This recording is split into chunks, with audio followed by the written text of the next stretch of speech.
নমস্কার, আমি সুপর্ণা রান্নাঘরে আরেকটা রেসিপি নিয়ে চলে এলাম। তো আজকে আমি আপনাদেরকে খুব সিম্পলভাবে চিকেন রান্না করা দেখাবো, যেভাবে আমি বাড়িতে বেশিরভাগ সময় করি। আমাদের বাড়ির সবাই এই চিকেনটা খেতে খুব পছন্দ করে। বেশি মশলাও নয়, কিছু নয়, একদম সাধারণভাবে বাড়ির কোন জিনিস যা যা মশলাপাতি থাকে তাই দিয়েই আমি আজকে খুব সিম্পলভাবে আপনাদের একটা চিকেন কারি করে খাওয়াবো। তো ভিডিওটা পুরো খাওয়াবো বললাম, খাওয়াতে তো পারবো না, আপনারা অনেক দূরে আমি অনেক দূরে, তো দেখাবো। তো আপনারা প্লিজ ভিডিওটা স্কিপ করবেন না, পুরো ভিডিওটা দেখুন আমি কিভাবে এই রান্নাটা করছি। আর আমার চ্যানেলটা যদি আপনাদের পছন্দ হয় তো অবশ্যই আমার চ্যানেলটাকে সাবস্ক্রাইব করবেন, কমেন্ট করবেন, লাইক দেবেন। তো চলুন এবার আমি আপনাদেরকে পুরো রেসিপিটা দেখাচ্ছি। চিকেনটাকে ম্যারিনেট করে নেবো। আমি চিকেনের লেগগুলোকে এইভাবে কেটে নিয়েছি, প্রত্যেকটা লেগ এইভাবে কেটে দিয়েছি। এবার আমি এর মধ্যে 5 থেকে 6 চামচ টক দই দিয়ে দিচ্ছি, আর 2 চামচ আমি আদা রসুন বাটা দেবো, সামান্য একটু রিফাইন্ড অয়েল দেবো, আর বেশি দেবো না, অল্প একটুখানি নুন দিয়ে দিলাম। দিয়ে জিনিসগুলোকে ভালোভাবে একটু মাখিয়ে নেব। মাখিয়ে নিলাম, প্রত্যেকটাতে মশলাটা লাগলো। এবার এটাকে আমি এখন আধ ঘন্টার জন্য ঢেকে রেখে দেবো। কড়াতে আগে সর্ষের তেল দিয়ে নিলাম, আমি পুরো রান্নাটা সর্ষের তেলেই করব। তেলটা একদম গরম হয়ে গেছে, আমি 3টে আলু কেটে নিয়েছি। আলুগুলোকে আগে একটু লাল করে ভেজে নেব। এক পিঠ লাল করে ভাজা হয়ে গেলে আরেক পিঠ লাল করে আলুগুলোকে আমরা ভেজে নেব।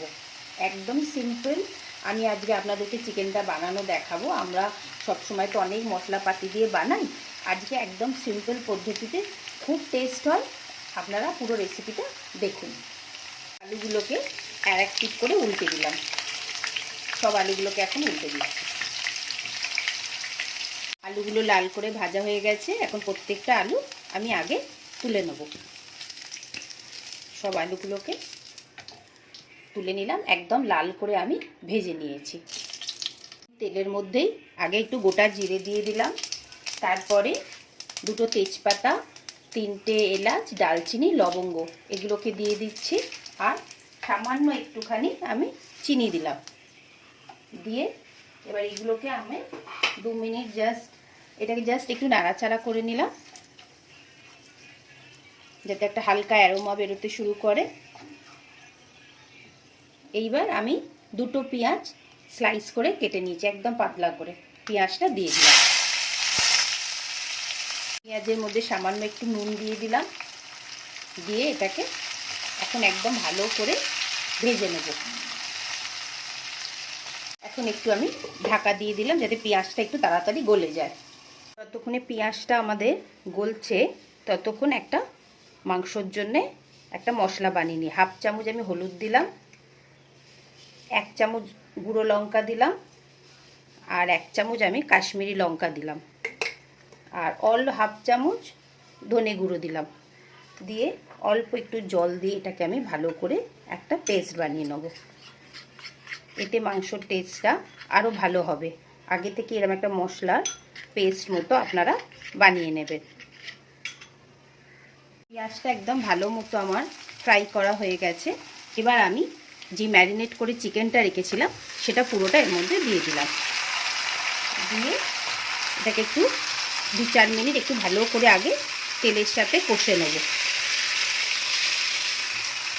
প্রত্যেকটা উপর নিচ করে দিই। কড়াটা ছোট হচ্ছিল তাই আমি কড়াটা একটু চেঞ্জ করে নিলাম, একটা অন্য কড়া বসিয়ে দিলাম। এবার এটাকে অন্তত 1 থেকে 2 মিনিট একটু ভালো করে তেলের মধ্যে ভাজা করে নেব। এবার যে মশলাটা পেস্ট করে রেখেছিলাম সেটাকে পুরোটা এর মধ্যে দিয়ে দিলাম, ভালো করে মিক্স করে নেব। আর এটাতে আমি জল দেব না, জল ছাড়াই এটা আমি রান্নাটা এখন করব। ঢেকে ঢেকে দেব, দিয়ে মিডিয়াম ফ্লেমেই রাখবো গ্যাসটা, জোরে করব না, মিডিয়াম ফ্লেমেই এটাকে আমি আস্তে আস্তে করে করব। এবার আমি 3টে টমেটো আর 2-4টে কাঁচা লঙ্কা কেটে রেখেছি সেটাও দিয়ে দিলাম।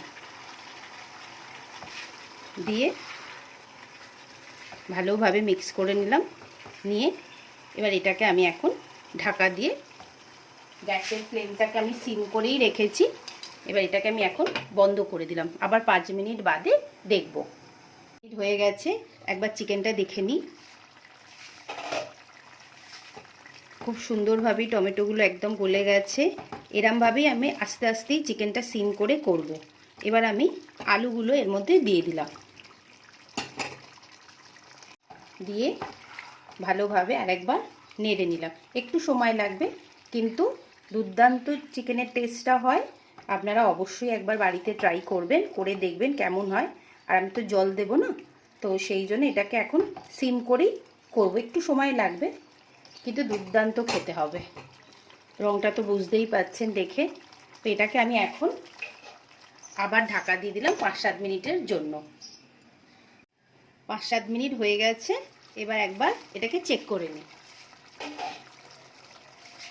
কালারটা তো খুব সুন্দরই এসেছে, আর গন্ধটাও ভালো এসেছে, আর চিকেনটা আমাদের একদমই গলে গেছে, দেখুন একদম বেরিয়ে আসছে। তো আমরা অল্প একটুখানি নুন দিয়ে দেবো। ম্যারিনেশনের সময় তো সেই নুন দিয়েছিলাম, তারপর তার নুনটা দেওয়া হয়নি। তো এখন এবার আমরা একটু নুন দিয়ে নিলাম, দিয়ে এখন গ্যাসের ফ্লেমটাকে একটু বাড়িয়ে দিলাম, দিয়ে ভালোভাবে একটু মিক্স করে নিচ্ছি।